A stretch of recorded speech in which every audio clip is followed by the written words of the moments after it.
Hi, Peter Boolkah here. Welcome to today's edition of the Transition Guy. Now, joining me in Turkey is Reggie Shropshire, a coach from the US. And we're going to be talking today about handling difficult conversations. Because that's one of the things that team members and managers find so difficult, is actually how to have honest conversations without it being what I would call personal. You tend to find that people don't have that framework to that conversation.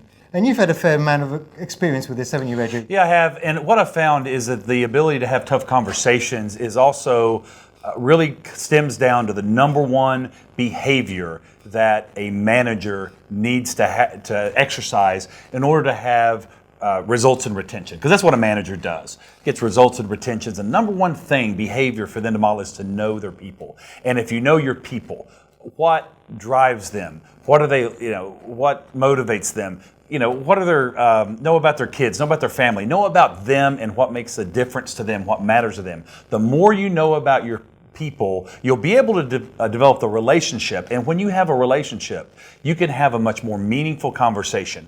When you understand somebody, who they are, where they want to go, and why they want to get there, once you're there with somebody and you have that kind of connection, they often know that tough conversation comes out of love. It comes like the same kind of conversation you have with your kids. It's not that level of intimacy, but when it's when it's in that area, when you have that kind of connection to someone, you can have a conversation and they know that it's about their development and growth, not just your own self-interest or your power and control that you want to exert. Because in today's world, power and control will only take you so far. And I think that's the big challenge. Actually, look at a lot of managers out there. A lot of the managers are in their sort of 40s and early 50s, and they're a byproduct of industrial age thinking, which is basically get the small carrot to get the big stick, beat the shit out of the person. And basically that's how they handle the difficult conversations, through basically aggression. But that doesn't work anymore, does it? Yeah, no, it doesn't. We are in a world of free agency. That we have so many more options on how we work, who we work for. We can work with people around the world if we like. So if we don't have to work in a situation that's unfavorable, because there are just a lot of options out there. So to be sensitive to people's needs and who they are and what they want to have out of life. I often get that question, how do you motivate your team?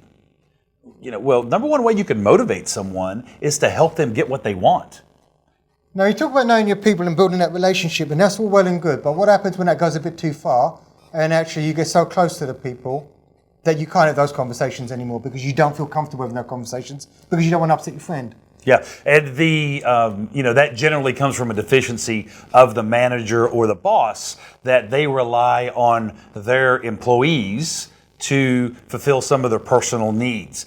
Having a life, having friends, having relationships outside of their work, you can be friendly with your direct reports and for the people that work for you, but you cannot be friends with them.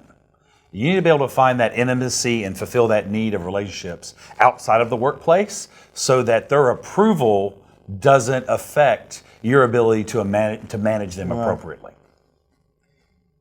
So when you're training your managers to actually, what resources would you suggest managers go to become stronger at this stuff? Number one tool is go find the Manager Tools podcast. They have incredible resources that train and develop people in the profession of management.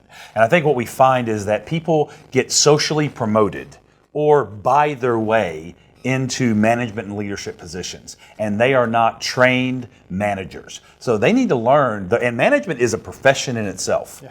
And that just like business ownership is, just like sales is, and people often pick up management just from what they learn from their inadequate managers that are likely untrained. So Manager Tools has a great some manager courses that you can go, that are online, that are very affordable, that are strong direct content. They have podcasts that get you hanging out in the environment of other owners.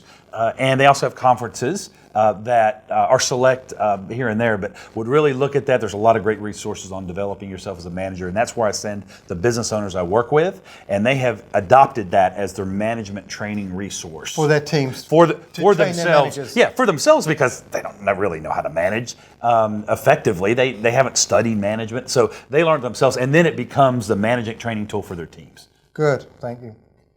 So plenty of resources here. I mean, the management training podcast to me is a big one. So I've never come across that before, so I'm going to add that to my list of tools. At the end of the day, management is something that needs to be trained.